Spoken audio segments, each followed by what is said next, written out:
फरवरी 2021, जिस दिन मैंने ये वीडियो पहली बार देखी थी। You know what? Living on your own money is hard. Living on your family's money is hard. Single is hard. Relationship is hard. Fit is hard. Obesity is hard. Job is hard. Starting your own business is hard.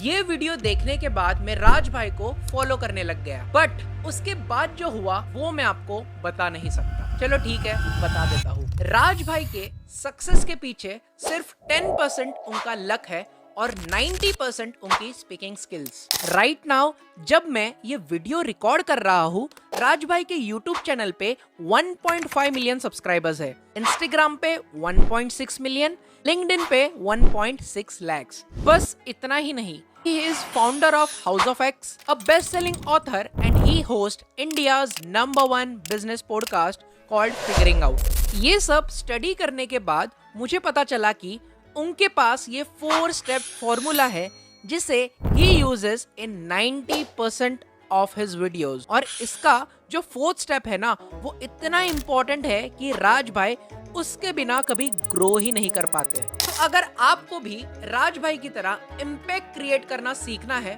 तो ये video and तक जरूर देखना। Number 1, hand gestures. आपको तो पता ही होगा कि हमारा हैंड जेस्चर्स कितना इंपॉर्टेंट रोल प्ले करता है कोई भी स्पीकिंग या फिर कम्युनिकेशन स्किल में। उसी में एक पॉइंट आता है एक्सप्रेसिंग इमोशंस। अगर आप कोई भी सुपरहिट फिल्म को देखोगे तो आपको पता लगेगा कि उसमें बहुत सारे इमोशंस होते हैं और हम ह्यूमंस बहुत ही ज्यादा इमोशनल होते हैं। फॉर एग्जाम्पल, अगर आपके पास कोई भूखा बच्चा आता है जिसने बहुत दिन से खाना ना खाया हो, तो 90% केस में या तो आप उसे पैसे दे दोगे या कुछ खाने के लिए दे दोगे। ऐसा इसलिए हुआ क्योंकि उस बच्चे ने आपके अंदर के इमोशंस को जगा दिया। ठीक उसी तरह अगर आप राज भाई का कंटेंट देखोगे तो जब वो अपने हैंड जेस्चर्स यूज करते हैं तब वो सामने वाले के साथ अपने इमोशंस भी एक्सप्रेस करते हैं। ये एक ऐसी चीज है जो उन्हें बाकियों से अलग बनाती है। अभी हमने इमोशन को एक्सप्रेस कैसे करना है ये तो सीख लिया, अभी जानते हैं यूनिवर्सल लैंग्वेज के बारे में। सिर्फ इमोशंस की अगर बात करें तो इतना ही काफी नहीं होता पब्लिक स्पीकिंग में। आपने नोटिस किया होगा जो आपका फ्रेंड सर्कल है उसमें से 2-3 लोगों के साथ ही आपकी अच्छी बॉन्डिंग बनती है। इसका एक सिंपल लॉजिक है और वो है यूनिवर्सल लैंग्वेज। आपको उनके साथ टाइम स्पेंड करना पसंद है। जब वो आसपास होते हैं तब आपको पॉजिटिव वाइब्स आती है। उनके बोलने का स्टाइल आपको काफी ज्यादा अट्रैक्टिव लगता है। वो कॉम्प्लिकेटेड चीजों को भी इजीली एक्सप्लेन करते हैं। ठीक इसी तरह अगर आप राज भाई के पॉडकास्ट इंटरव्यूज देखोगे तो वो कोई out of the world questions नहीं पूछते गेस्ट से, बट जो रिलेटेबल और कंट्रोवर्शियल टॉपिक्स होते हैं वो बहुत इजीली पूछ लेते हैं। एक ऐसी स्किल है जो बड़े बड़े लोग नहीं कर पाते, बट राज भाई ने इसको क्रैक कर लिया है। इसलिए आपने देखा होगा अब बॉलीवुड सेलिब्रिटीज भी राज भाई के पॉडकास्ट में इंटरव्यूज देने आ रहे हैं। जैसे अभी रिसेंटली अभिषेक बच्चन जी आए थे उनके फिगरिंग आउट पॉडकास्ट में, एंड जिस तरह से वो ग्रो कर रहे हैं मैं यकीनन कह सकता हूँ कि और भी बड़े बड़े सेलिब्रिटी यहाँ तक कि हॉलीवुड स्टार्स भी उनके पॉडकास्ट में आ सकते हैं। सिर्फ यूनिवर्सल लैंग्वेज से ही काम नहीं चलता, कभी कभी अवेयरनेस की भी जरूरत पड़ती है। रिसेंटली हमारे प्राइम मिनिस्टर मोदी जी ने एक बड़ा अनाउंसमेंट किया था और वो ये था कि अब इंडिया को एज अ भारत रिकॉग्नाइज किया जाएगा और भारत में ऐसे कई एंटरप्रेन्योर्स हैं जो ट्रेंडिंग टॉपिक्स पे अच्छे वीडियोस बनाते हैं एंड लोगों को इस चीज का अवेयरनेस देते हैं। जैसे कि रिसेंटली मैं एक संदीप माहेश्वरी सर का इंटरव्यू देख रहा था जहां पर अंश मेहरा जो कि एक बहुत पॉपुलर क्रिएटर है वो एआई के रिलेटेड सारी नॉलेज बता रहे थे जो कि मुझे काफी ज्यादा पसंद आया। उसी तरह से हमारे यूथ आइकन राज भाई हमेशा कोई एक क्रूशियल टॉपिक उठाते हैं एंड उसको बहुत सिंपल वे में एक्सप्लेन करते हैं in his short form video content. Recently मुझे उनके रिलेशनशिप एडवाइस वाले रील काफी अच्छे लग रहे हैं। उनके कंटेंट में हमेशा कोई एक ऐसी चीज जरूर होती है जिससे लोग उनका वीडियो एंड तक देखते हैं। That's why he is also expert in spreading awareness among the youths. Second, relatability factor। देखो अगर आप कोई मूवी देखते हो तो उसमें से बहुत सारे सीन्स आपको ऐसा लगता होगा कि यार ये चीजें तो मेरे लाइफ में ऑलरेडी हुई है। ठीक उसी तरह से ऑडियंस के अंदर कनेक्शन बिल्ड करना भी बहुत इंपॉर्टेंट होता है। अब हमने ये तो देख लिया है कि हैंड जेस्चर्स का कितना बड़ा रोल होता है इन स्पीकिंग, बट आपकी ऑडियंस को जरा भी मजा नहीं आएगा अगर आप उनके साथ अच्छे से कनेक्ट नहीं कर पा रहे हो। ऑडियंस के साथ कनेक्ट करने के कई सारे तरीके हैं। आप उन्हें स्टार्टिंग में अपनी पर्सनल स्टोरी बता सकते हो, क्योंकि लोगों को पसंद है कहानी सुनना। इनफैक्ट जब मैं खुद छोटा था, स्कूल में 8th 9th में, तभी हमेशा फ्री टाइम में जो हमारी टीचर्स होती थी वो हमें कहानियां सुनाती थी एंड हम हमेशा कहानी को अच्छे से सुनते थे। सो आप भी अपने स्पीच में स्टोरीज का इस्तेमाल कर सकते हो ताकि आप ऑडियंस के साथ अच्छे से कनेक्ट कर पाओ। अगर आपको लगता है आप अपनी कहानी नहीं सुना सकते तो कोई बात नहीं, आप अपने फ्रेंड की कहानी भी यहाँ बता सकते हैं। मुझे अभी भी याद है वो टेडेक्स टॉक जहाँ राज भाई ने अपनी स्पीच की शुरुआत गिटार बजाकर की थी। उसके बाद उन्होंने ऑडियंस से कहा, ये तो मेरी एक विश थी कि मैं लार्ज ऑडियंस के सामने guitar बजाऊं and it has nothing to do with my speech today. Has nothing to do with my talk today. Since childhood, I always wanted to play guitar or perform a rap in front of a crowd this big. आपने देखा किस तरह से उन्होंने audience का attention grab करके उनके साथ एक अच्छा कनेक्ट बिठा दिया। ये तो हो गया ऑडियंस के साथ कनेक्शन, बट हम ह्यूमंस भी बहुत इमोशनल होते हैं। जैसे मैंने आपको पहले भी कहा था, किसी के साथ भी इमोशनली कनेक्ट होना बहुत डिफिकल्ट होता है। लोग अक्सर जब रिलेशनशिप में होते हैं वो अपने पार्टनर के साथ इमोशनली कनेक्ट हो जाते हैं। जैसे फॉर एग्जाम्पल, अगर आपका दोस्त आपको पैसे मांगे तो शायद आप उसे मना कर सकते हो, बट अगर उसी जगह आपकी मॉम आपसे कुछ पैसे मांगे तो आप खुशी खुशी दे दोगे। क्यों? क्योंकि आप ज्यादा इमोशनली कनेक्ट आपके मॉम के साथ हो, आपके फैमिली के साथ हो। ठीक इसी तरह अगर हम राज भाई की बात करें, जब वो फोर्ब्स मैगजीन में फीचर हुए थे तब वो बहुत ज्यादा इमोशनल हो गए थे, क्योंकि उनका बचपन का सपना इतने सालों के बाद पूरा हुआ था एंड उन्होंने ये न्यूज सबसे पहले अपने पेरेंट्स को बताई थी इमोशनल होकर। तो आपको भी ये ध्यान रखना है कि अगर आप स्टेज पे कोई स्पीच देते हो देन आपको अपने ऑडियंस के साथ इमोशनली कनेक्ट होना है। देखो, हमें ना ऐसे लोग बहुत पसंद होते हैं जो थ्योरी से ज्यादा प्रैक्टिकल बातें करते हैं। मैं ऐसा बिल्कुल भी नहीं कह रहा कि अगर आप लोगों के साथ इमोशनली कनेक्ट बिल्ड कर लेते हो तो आपको इलॉजिकल पॉइंट्स प्रूव करने हैं। मोस्ट ऑफ द टाइम लोग इस चीज का गलत फायदा उठाते हैं। उन्हें बड़े बड़े ड्रीम सेल करके उनसे पैसे मांगते हैं, लोगों के इमोशंस के साथ खिलवाड़ करते हैं।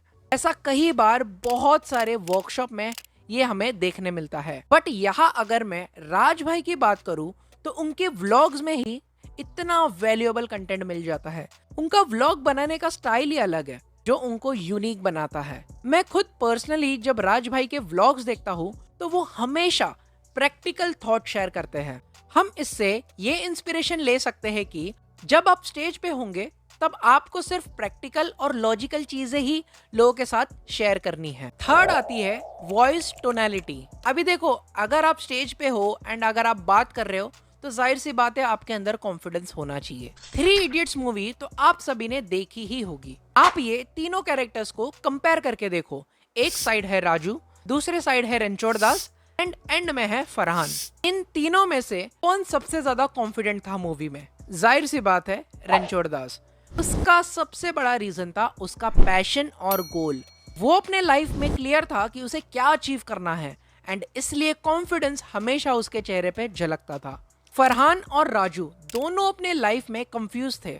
राजू अपने गरीबी से परेशान था और फरहान को उसके अब्बू पैशन फॉलो नहीं करने दे रहे थे।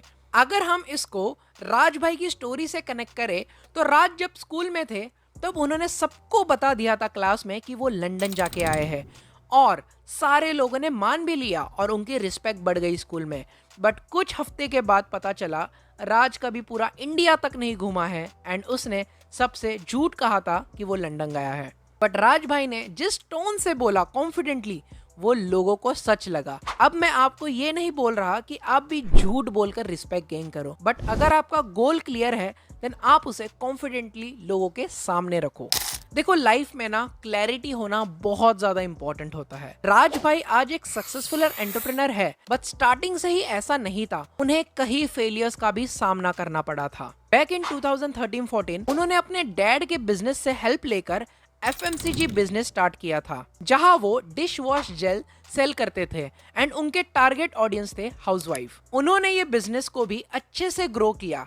बट कहते हैं ना, अगर आप मेहनत करते जाते हो तब और अपॉर्चुनिटीज के डोर आपके लिए ओपन होते हैं। In 2021 Raj shifted to Mumbai from Indore to achieve his dreams and उनको पता था अब लाइफ में क्या करना है। ठीक उसी तरह ये मत सोचो कि आप अभी क्या कर रहे हो, आप ये सोचो कि आप आने वाले साल में क्या करना चाहते हो, क्या आप उस चीज में क्लियर हो। इससे आपको लाइफ में और क्लैरिटी मिलेगी। मैं डेफिनेटली ये समझता हूँ कि लाइफ में हम कभी ना कभी तो नर्वस हो ही जाते हैं।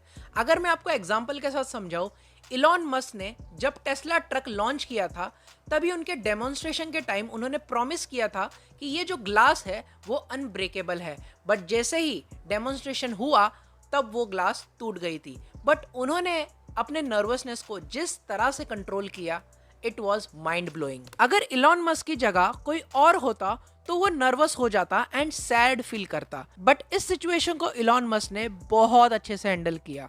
अक्सर जब राज भाई किसी सेलिब्रिटी या पॉलिटिशियन के साथ पॉडकास्ट इंटरव्यू करते हैं तब वो अपने नर्वसनेस को मैनेज करते हैं बहुत अच्छे से। जैसे एक रीसेंट पॉडकास्ट मैंने उनका देखा था नितिन गडकरी जी के साथ। वैसे I might be wrong here, but उनके बॉडी लैंग्वेज से लग रहा था वो थोड़े नर्वस है, बट उन्होंने उसको बहुत अच्छे से हैंडल किया इन कॉन्फिडेंट वे। सो अगर आप भी स्टेज पे स्पीच देने जाते हो, स्टार्टिंग के फ्यू मिनट्स ही आपके लिए नर्वसनेस वाले होंगे, बाकी उसके बाद you will go with the flow and आपका कॉन्फिडेंस बढ़ेगा। Next, good listener. देखो लाइफ में ना बहुत इंप्रूवमेंट की जरूरत होती है। अगर आप खुद को कंपेयर करोगे 5 साल पहले वाले खुद से, अगर आप बिल्कुल चेंज नहीं हुए हो, then you are not growing. मैं आपको एग्जाम्पल के जरिए समझाता हूँ। आप लोग my smart support YouTube channel तो जानते ही होंगे।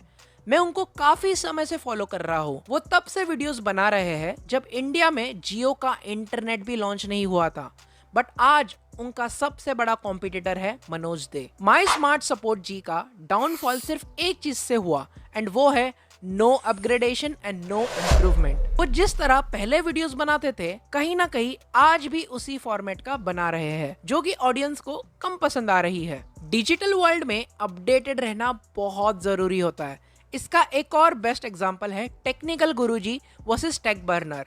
बाकी मुझे और एक्सप्लेन करने की जरूरत नहीं पड़ेगी, मुझे पता है आप लोग समझदार हो।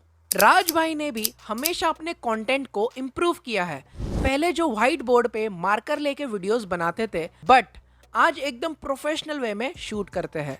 उन्होंने अपनी ऑडियंस को समझा एंड अपनी ऑडियंस के फीडबैक सुनकर खुद को इम्प्रूव किया। So that's why being a good listener is so very important. देखो किसी भी स्ट्रेंजर के साथ ना रैपो बिल्ड करना बहुत इंपॉर्टेंट होता है अगर आपको अपनी कम्युनिकेशन स्किल इंप्रूव करनी है। अगर आप बॉलीवुड सेलिब्रिटीज को इंस्टाग्राम पे फॉलो करते हो तो जाहिर सी बात है उनके कमेंट सेक्शन हमेशा भरे होते हैं बाय देयर फैंस। बट क्या वो सेलिब्रिटी सबको रिप्लाई देते हैं? ऑब्वियसली नॉट, क्योंकि उनके पास उतना टाइम नहीं है कि सारे कमेंट पढ़कर रिप्लाई दे।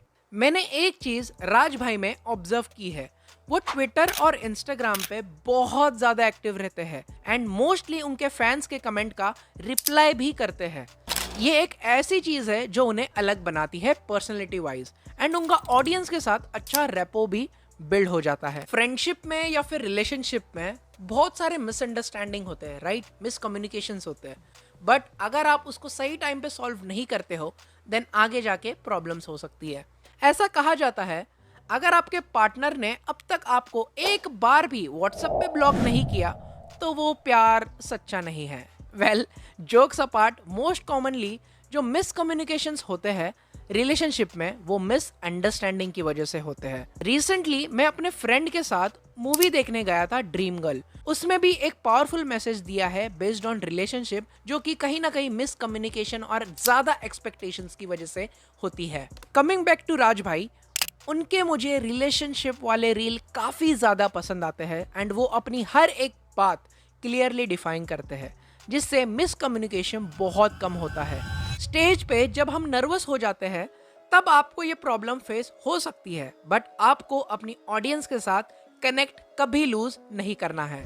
देखो राज भाई का तो मैं सबसे बड़ा फैन हूँ। राज भाई अगर आप ये वीडियो देख रहे हो so I am a big fan of yours. आपका कंटेंट मुझे बहुत ज़्यादा इंस्पायर करता है। एक चीज़ जो मुझे आपके कंटेंट में हमेशा अच्छी लगती है वो है relatability factor.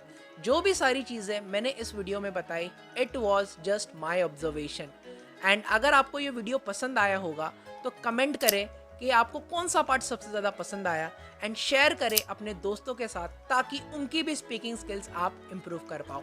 Thank you so much for watching. मिलते हैं नेक्स्ट वीडियो में।